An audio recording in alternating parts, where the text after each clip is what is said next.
특히 소름 끼치는 것은 캔트렐이 언급한 것 중 하나인 신들의 위험한 유물과 관련된 특정 이집트의 상형 문자가 오늘날 원자력 발전소에서 위험한 물질에 라벨을 붙이기 위해 사용하는 것과 같은 똑같은 상징기호라는 것을 식별하여 독자들에게 보여줄 수가 있다는 것입니다. 인간은 가장 오래된 고대에 완전히 발달된 기술 사회를 가지고 있었을까요? 그리고 그들은 한때 우주 비행의 힘을 가지고 있었던 것일까요?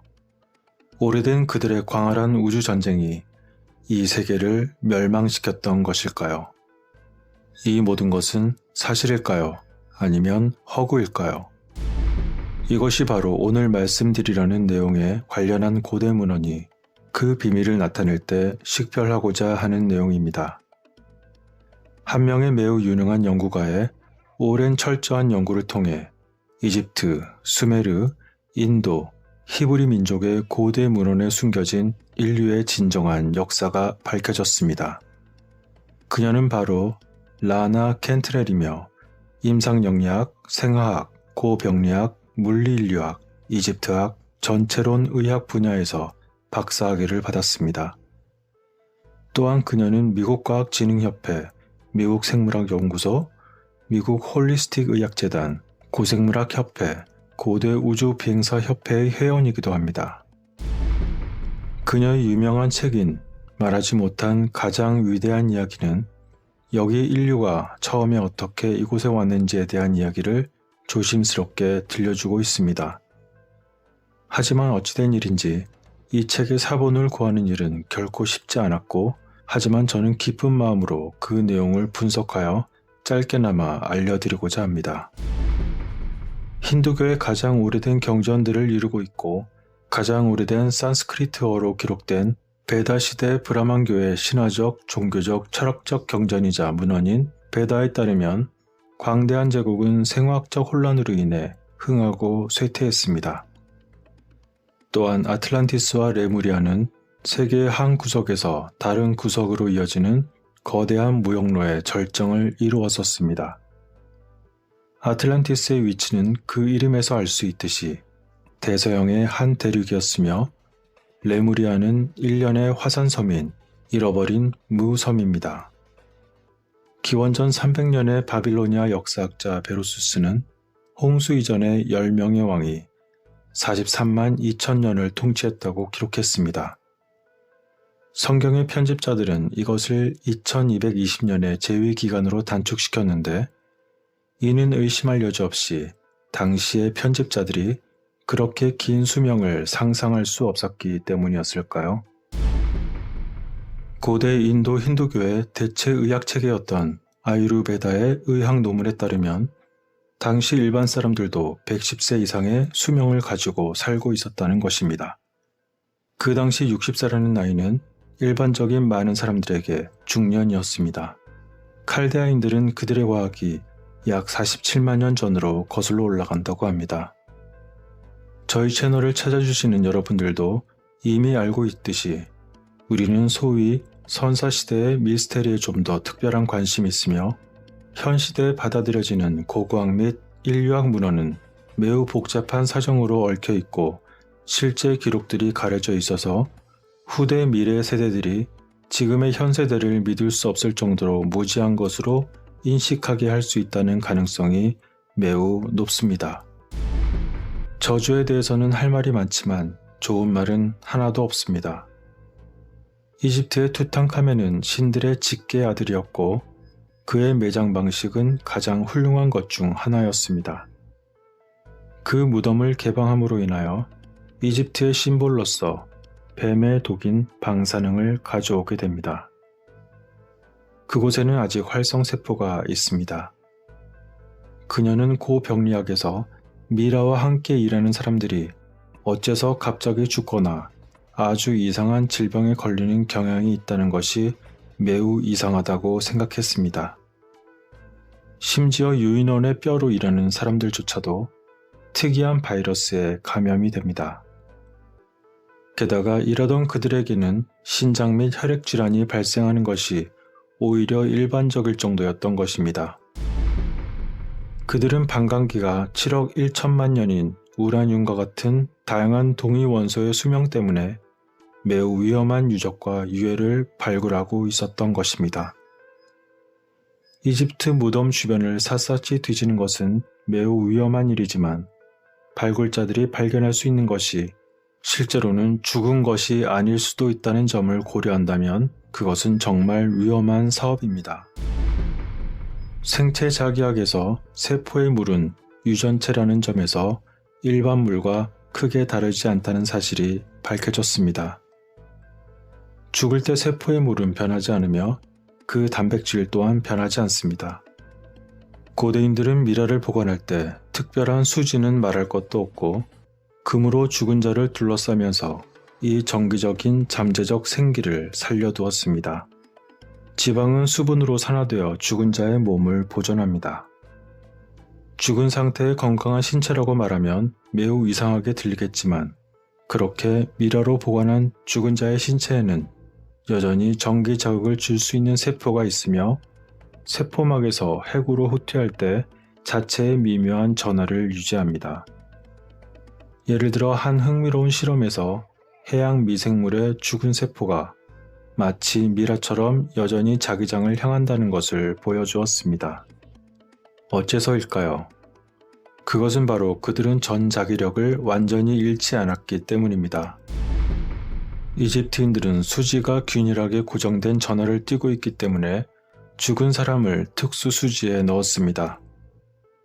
금으로 된 석관은 저주파에서 유전 상수를 제공했을 것입니다. 투탕카멘은 비록 무덤에 묻혔지만 일부 사람들이 믿는 것처럼 매장실이 아니라 밀폐된 지혈실에 매장되었던 것입니다. 카터가 그것을 열었을 때 모든 에너지가 방출되었습니다.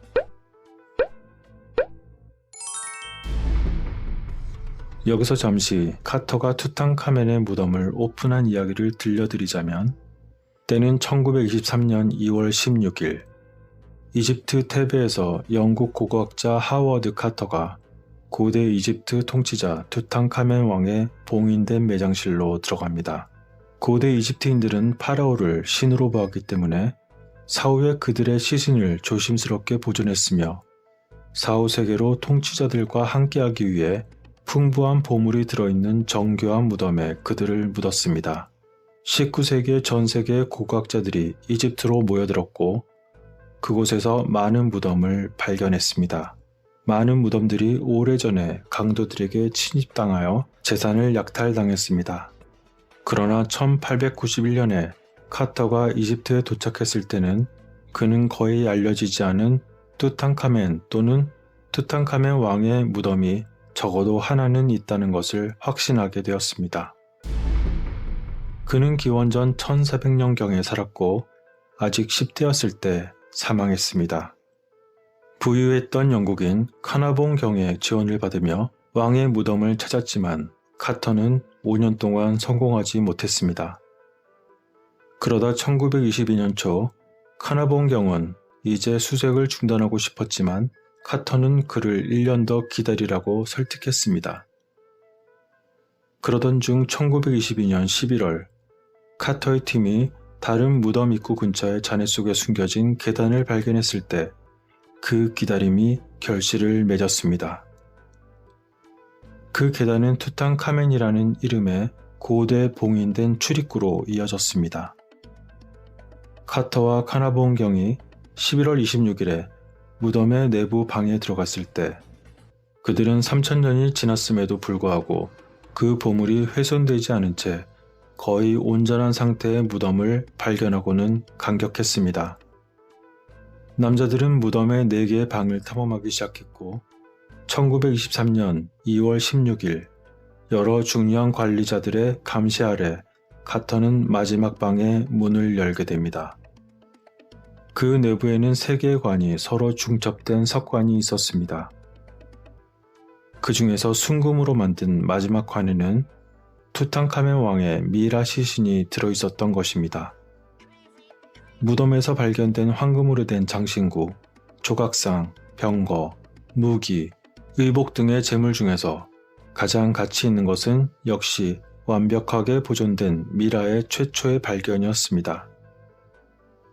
무덤을 어지럽히는 사람에게는 저주가 내려질 것이라는 소문에도 불구하고 무덤의 보물은 매우 주의 깊게 목록화되고 제거되었고 투탕카멘의 보물이라는 유명한 여행 전시회에 포함되기도 했었던 것입니다. 이러한 이야기 속에 고고학자 하워드 카터는 1923년 2월 16일에 무덤을 열었고 그 후 16년이 지난 1939년 3월 2일에 사망했는데 일부 사람들은 여전히 그의 죽음을 저주로 돌렸습니다. 과학적 방법론 연구과학인 메타과학의 학생들은 모든 메타 역사가의 본질적인 전제를 잘 알고 있었습니다. 즉, 고대 인도, 중동 및 관련 문명들이 우리에게 남긴 광범위하고 상세한 문헌인 수만 개의 구절 또는 작품들은 실제 생물학적 실체와 관련된 실제 사건들을 기록하려는 고대 서기관의 진정한 시도였던 것입니다. 캔트렐과 다른 사람들이 해왔던 것처럼 그러한 진지한 시도에 대한 개념을 파헤치는 것은 그것을 외면하는 역사가들에게는 가장 불안스러운 일일 것입니다.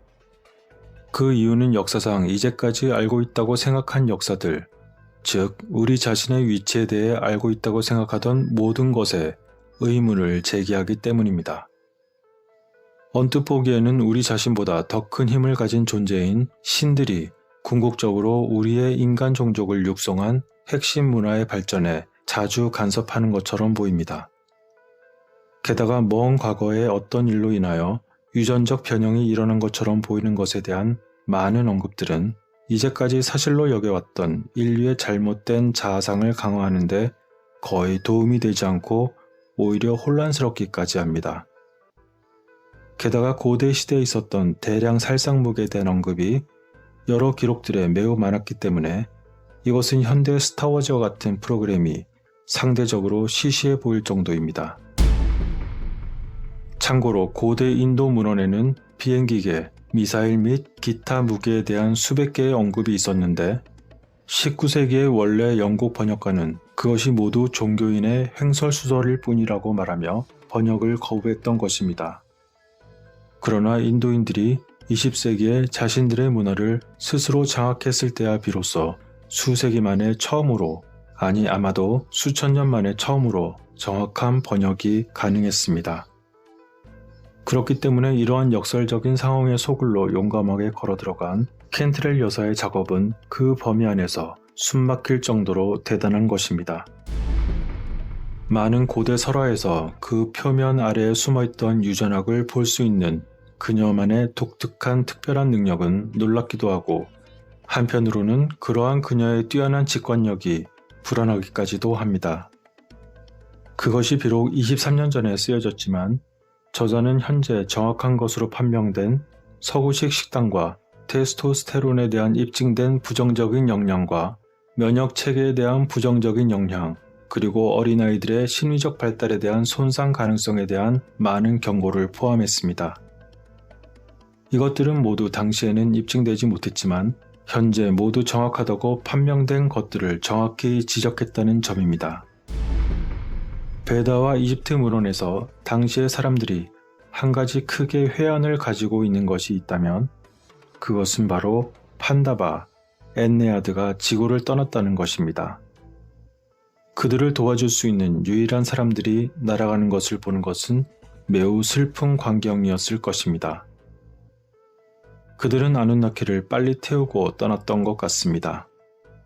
만일 그게 아니라면 모두가 폭발을 피하려고 했거나 둘 중 하나였겠죠. 한편 초기 이집트 전설에 따르면 라는 그의 가족을 모으려고 했습니다. 그리고 오시리스는 마지막으로 도착했습니다. 그들은 산에서 이륙하여 자기장의 흐름을 이용하여 하늘 멀리 올라갔습니다.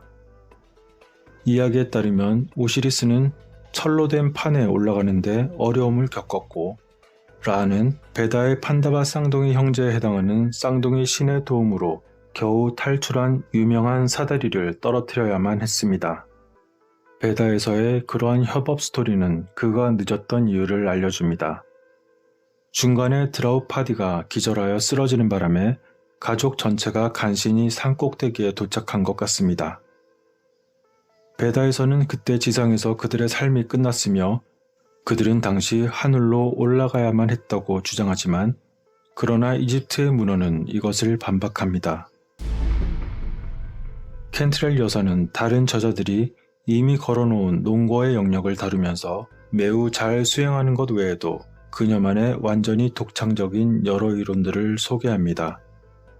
아마 그 이론들 중 절반이라도 맞다면 그녀는 아마 금세기 최고의 천재로 기록될 것입니다.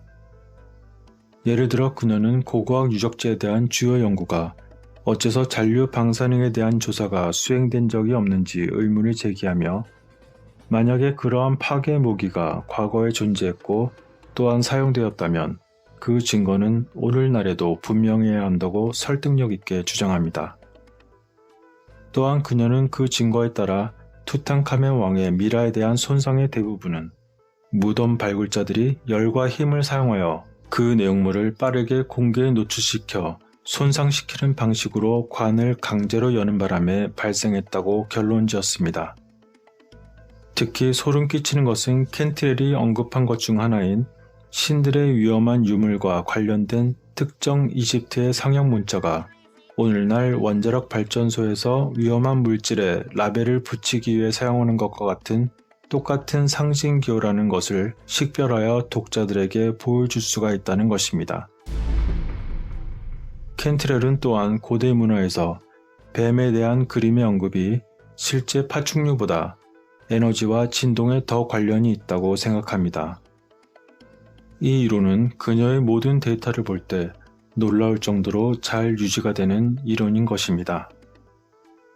그녀의 전혀 말하지 못한 가장 위대한 이야기는 고대 화석에서 발견된 해부학적 특징과 특성을 인간 종 내에 현대 알려진 생물학적 장애와 연결하려는 시도에서 생물학적 관점에서 인류의 변화를 연구합니다. 그런 다음 이 질문은 인도의 베다 문헌, 중동의 수메르 문헌, 이집트 문헌과 함께 구약에 주로 초점을 맞춘 전 세계의 고대 문헌과 상호 연관되어 이러한 인류의 장애에 대한 언급이 있는지 확인하고 있습니다. 임상영양, 생화학, 고병리학, 물리인류학, 이집트학과 함께 생물학자이기도 한 켄트렐 박사는 그녀의 전문 지식을 이용하여 발견되고 수집한 증거는 우리의 호모 조상들의 생물학이 심각한 방사능 중독의 결과였다는 것을 시사하고 있습니다. 게다가 우리가 이집트 시대로 가면서 그들의 식습관은 신체 화학에 대한 철저한 지식에서 기초가 되었고 매우 까다로웠다는 것을 보여주는데 에버스 파피루스와 같은 문서는 고대 이집트 의학의 가장 광범위하고 가장 잘 보존된 기록을 나타내고 있습니다. 그 두루마리에는 약 700가지의 마법 공식과 민간요법이 포함되어 있으며 방사능 중독의 영향을 최소화하기 위해 특별히 고안되었습니다. 이러한 연구의 발견은 인류가 대규모로 중독되었다는 것을 의심의 여지 없이 증명하고 있습니다. 그러나 어떻게 그럴 수 있을까요? 선사시대에 지구상에서 가장 푸르고 푸르른 것으로 알려졌던 지역인 미국 남서부 그리고 중동이 어째서 이제는 황무지가 되었던 것일까요? 또한 사해나 죽음의 계곡 같은 이름은 어디에서 유래된 것일까요? 이러한 몇 가지 질문을 남기며 머지않아 세계는 그 기원을 알게 될 것이라 믿고 오늘의 이야기를 마치겠습니다. 끝까지 시청해주신 분들께 감사드립니다.